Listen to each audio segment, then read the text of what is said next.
Au sommaire de ce journal, à Sao Paulo au Brésil, s'est tenu le 3e Forum mondial contre la discrimination, forum auquel la Côte d'Ivoire a été représentée par la ministre Euphrasie Yao.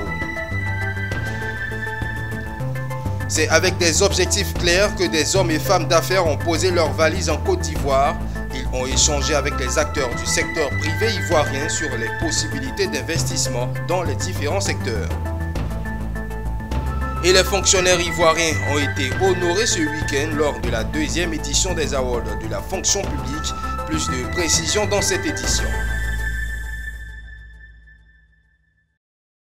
Vous êtes sur la chaîne utile au cœur de l'information d'ici et d'ailleurs. Bienvenue à tous. Le 3e Forum mondial contre la discrimination a été organisé à Sao Paulo au Brésil par l'UNESCO.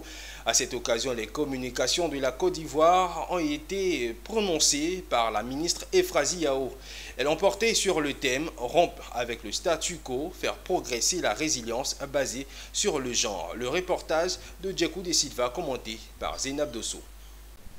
Le 3e Forum mondial de l'UNESCO sur la discrimination et le racisme a ouvert officiellement ses portes le mercredi 29 novembre 2023 à Sao Paulo, au Brésil.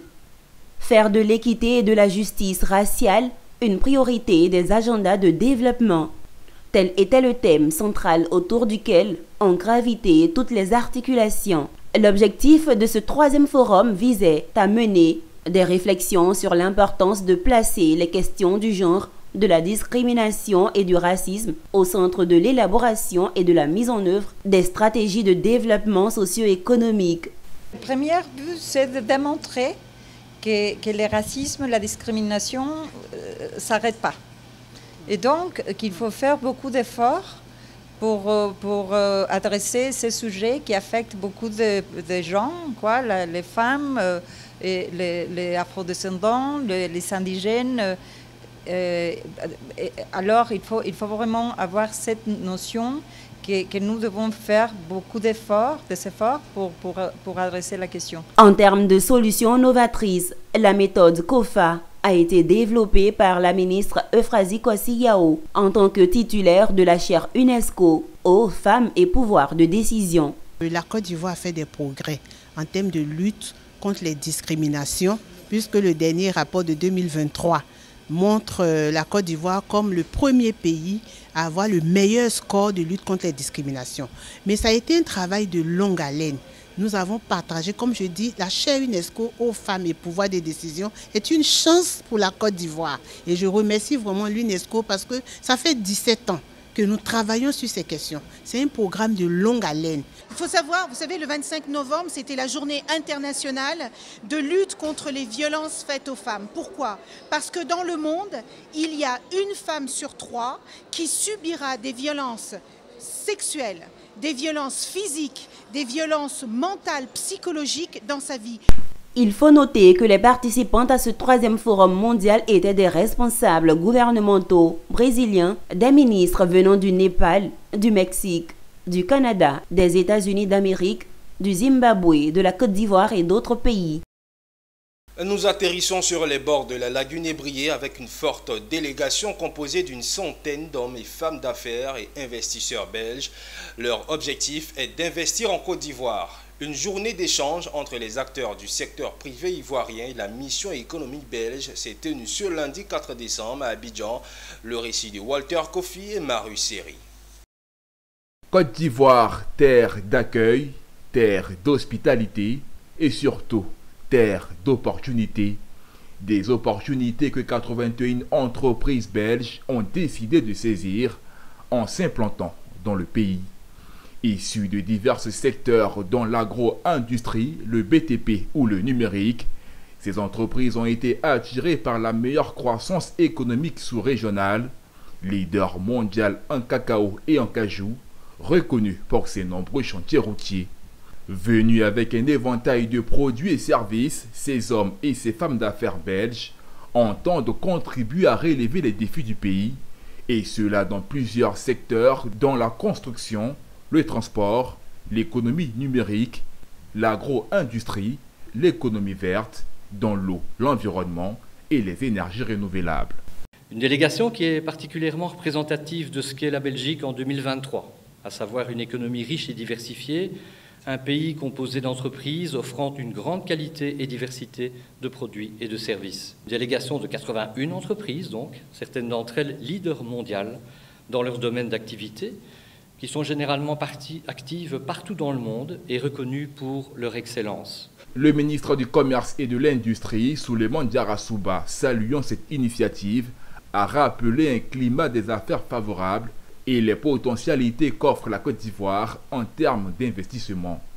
Il a invité les entreprises belges à faire montre de leurs compétences pour un meilleur accompagnement des dispositifs de développement des PME ivoiriennes. Je voudrais en tout cas saluer et féliciter encore une fois les organisations de cette cérémonie qui permettra aux uns et aux autres d'apprécier la destination Côte d'Ivoire.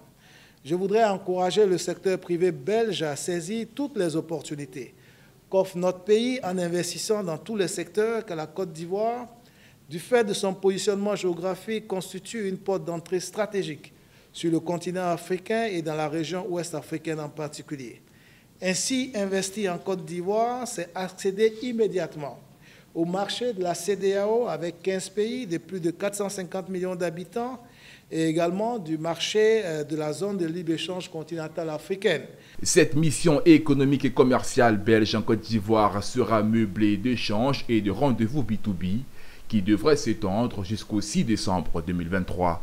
Il a été noté que la Belgique en 2022 représentait le 10e client mondial de la Côte d'Ivoire et le 6e fournisseur mondial avec 4,7% de la valeur globale des exportations ivoiriennes. Et dans le chapitre distinction, le mérite des hommes et femmes fonctionnaires ivoiriens reconnus ce week-end. Le ministère d'État, ministère de la fonction publique et de la modernisation de l'administration a célébré ces agents qui se sont mis au service de leur ministère de tutelle dans sa politique de redynamisation. C'était au cours de la 2e édition des Awards de la fonction publique, revivant ensemble l'ambiance qui a prévalu au Sofitel Hôtel Ivoire. De la 2e place du podium en 2022, il est désigné meilleur directeur des ressources humaines de la fonction publique. Thio Nienlara est le visage de la persévérance au sein du ministère de l'Emploi et de la Protection sociale. Il remporte l'Award d'or à la 2e édition des Awards de la fonction publique. Donc c'est une satisfaction, une fierté, de joie, mais en même temps, c'est un défi pour nous.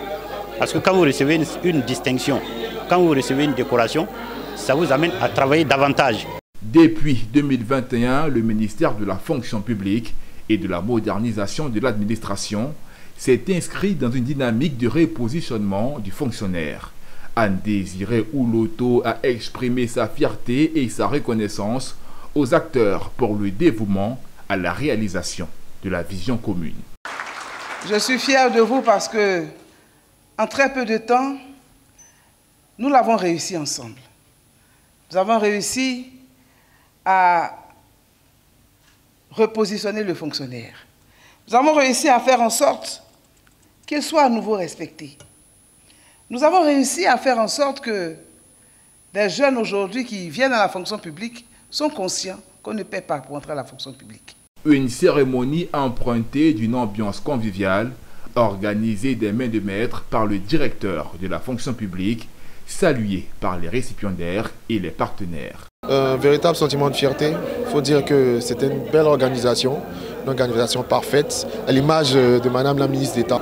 Merci à Madame le ministre et à tous nos directeurs, tous nos patrons qui nous ont soutenus, qui nous ont encadrés pour qu'aujourd'hui on ait ce résultat. Le perspective, c'est de continuer à travailler pour l'administration ivoirienne. Parce que je le dis toujours aux gens, il faut travailler tant que Dieu vous donne la santé et la force. L'édition 2023 des Awards de la fonction publique s'est voulue innovante au regard de l'expansion de son champ de nominés et le prix spécial dédié à la presse. Maître Paul Arnaud Bertin-Zéori, notaire titulaire de la 48e charge près de la cour d'appel d'Abidjan, est un brillant universitaire. Son mérite vient d'être reconnu par International Community of Excellence, un cabinet d'expertise indépendant créé à Paris grâce à un partenariat entre universitaires. Maître Paul Arnaud Bertin a reçu le Grand Prix du mérite panafricain 2023, nous relate Djekou de Silva. Ils étaient là, parents, amis, juristes, leaders politiques.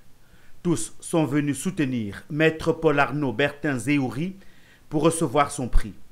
Désigné par International Committee of Excellence, ICE, un cabinet d'expertise indépendant créé à Paris grâce à un partenariat entre universitaires. Pour le président du jury, Yves-Alain Faufier, c'est à Kigali, en août 2023, que les mérites de Maître Zéhouri ont été reconnus.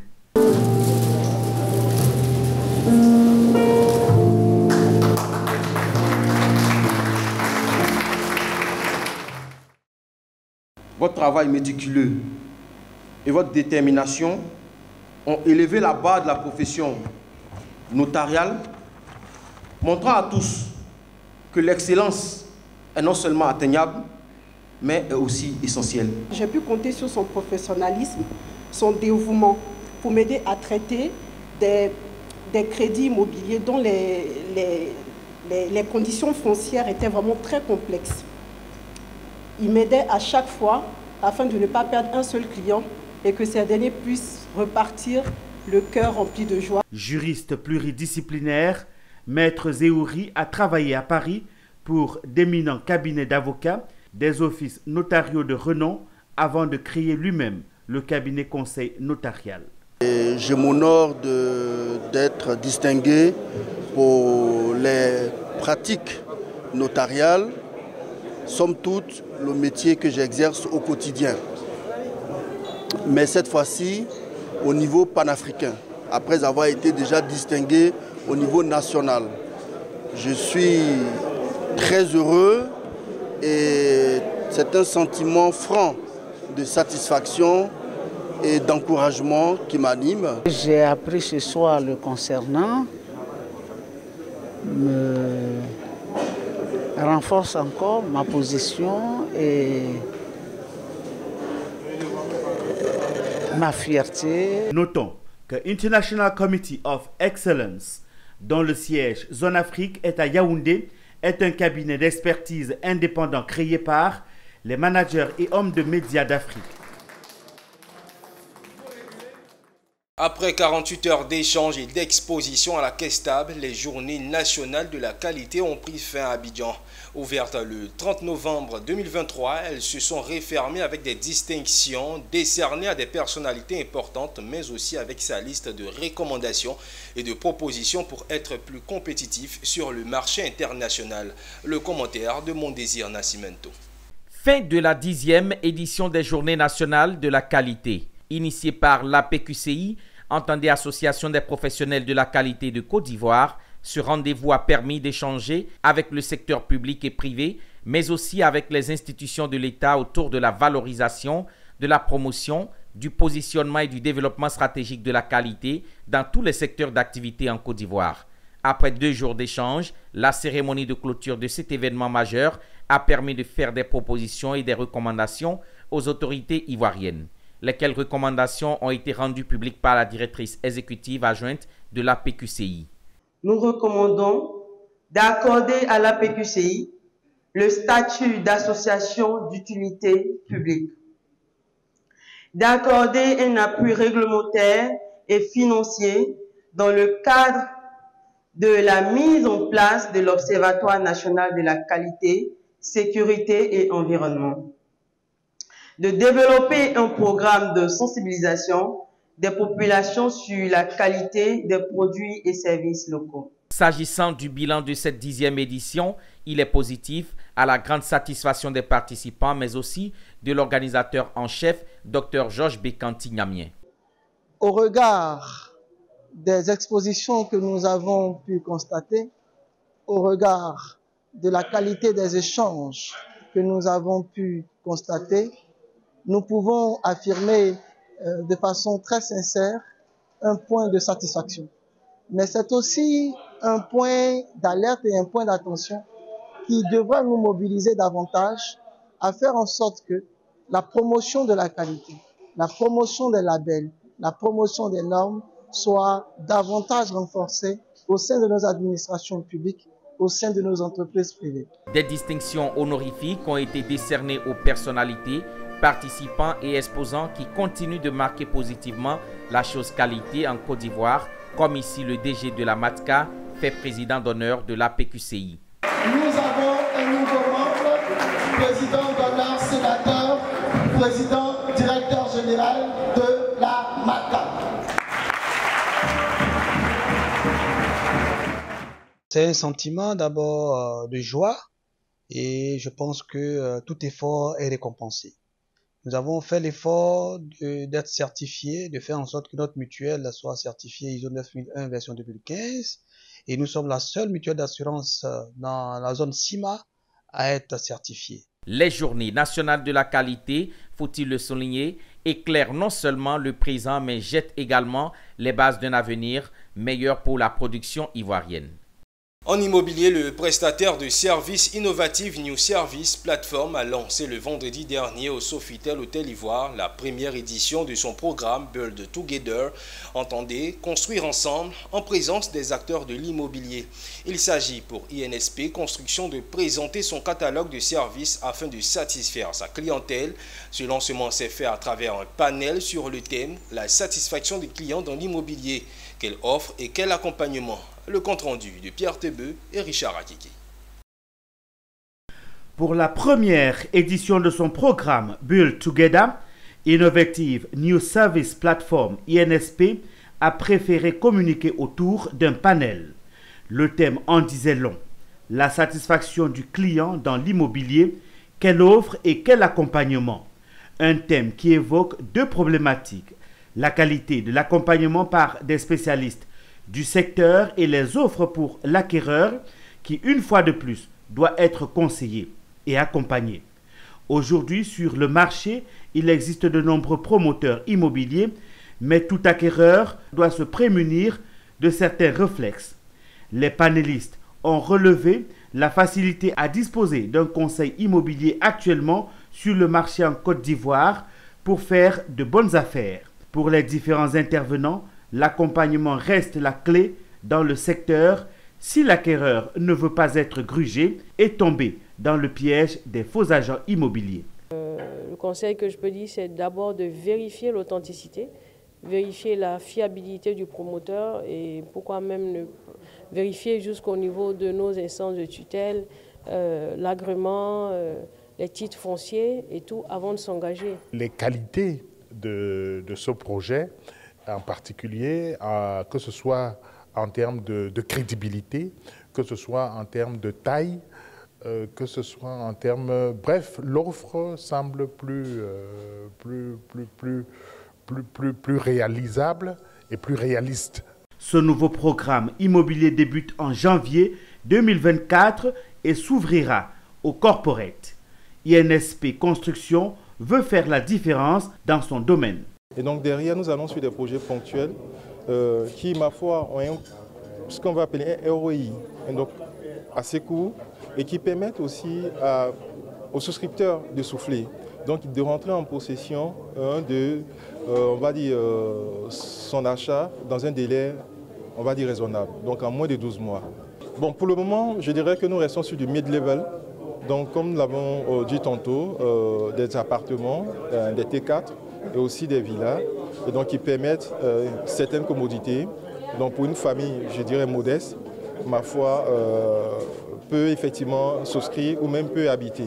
C'est une première pour le prestataire de services INSP Construction qui met à la disposition de ses clients des solutions digitales, innovantes et personnalisables avec pour objectif principal la satisfaction du client.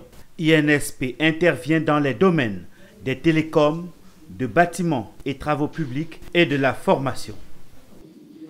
L'association éducative Un Creuset de jeunes étudiants a récemment animé un panel à Abidjan axé sur le thème éducation africaine et mondialisation, trouver le juste milieu. La rencontre a permis à des hommes de culture, des cinéastes et des modèles de la société ivoirienne d'échanger avec les jeunes.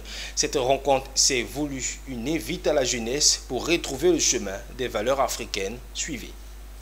C'est une initiative noble porté par des jeunes étudiants, mais déjà fondateurs de l'association éducative. C'est un mouvement de jeunes ayant pour but de favoriser la formation et l'éducation socioculturelle. Face à la dépravation des mœurs avancées dans la sous-région et particulièrement en Côte d'Ivoire, ils ont pris leur bâton de pèlerin pour sensibiliser la jeunesse à retourner sur les traces des valeurs africaines. Autour du thème « Éducation africaine et mondialisation », trouver le juste milieu, ils ont échangé avec les jeunes avec l'appui d'hommes et de femmes de culture, de cinéastes et de personnalités modèles de la société ivoirienne. Ismaël Koné, fondateur de l'association éducative, ne veut pas s'arrêter en si bon chemin, mais veut aller jusqu'au bout. Pourquoi trouver le juste milieu entre la mondialisation et notre culture africaine? Parce qu'aujourd'hui, les jeunes sont en train de se perdre. On fait face à un mouvement qui nous écœure et qui nous laisse prendre conscience de beaucoup de choses. Avec le docteur Alain Taï, le maréchal Zango, Madame Efrazi et le professeur Ange Boueli, nous avons assisté quand même à un contenu vraiment important. Un contenu important sur la culture africaine, sur l'importance de nos cultures africaines, les valeurs à adopter, valoriser l'éducation socio-culturelle africaine.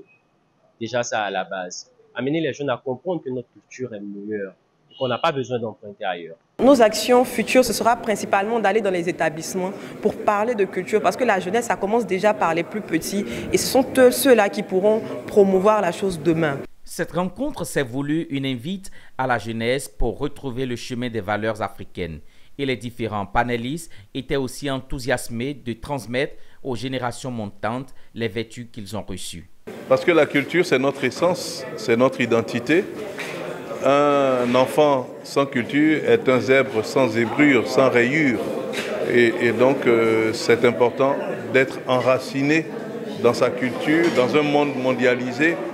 C'est important d'avoir cet enracinement-là parce que dans l'identité, dans les valeurs, on retrouve notre dignité et notre liberté aussi. L'association éducative veut faire de l'éducation socioculturelle son cheval de bataille pour conduire l'Afrique vers un développement équilibré. Et voilà, nous arrivons à la fin de cette édition. Merci de votre aimable attention. Continuez de suivre Business 24, la chaîne au cœur de l'information d'ici et d'ailleurs.